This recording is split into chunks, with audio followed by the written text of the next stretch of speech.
Menjelang libur Natal dan Tahun Baru Nataru, sejumlah titik jalan Denpasar Gilimanuk yang mengalami kerusakan dilakukan pemeliharaan.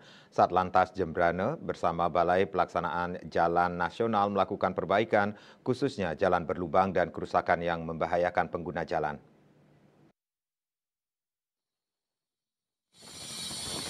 PPK 1.2 BPJN Provinsi Bali Imade Mardite Jumat 6 Desember mengatakan pemeliharaan di ruas wilayah PPK 1.2 Cekik Kota Negara Pekutatan, Antosari hingga Tabanan telah dilakukan perbaikan setiap hari.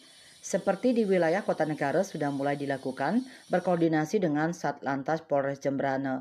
Diharapkan sebelum dimulainya arus Natal dan Tahun Baru, pemeliharaan sudah selesai. BPJN juga menyediakan tim yang siaga di posko di Desa Penyaringan berdekatan dengan Jembatan Bilukpoh. Posko dan tim siaga selama Nataru mulai 15 Desember 2024 sampai 7 Januari 2025.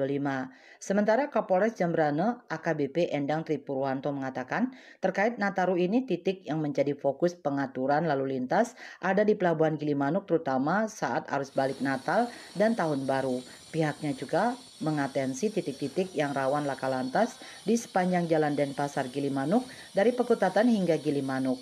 Polres juga telah mendata sejumlah titik ruas jalan yang rawan berkoordinasi untuk perbaikan. Surya Dharma, Bali Pos melaporkan.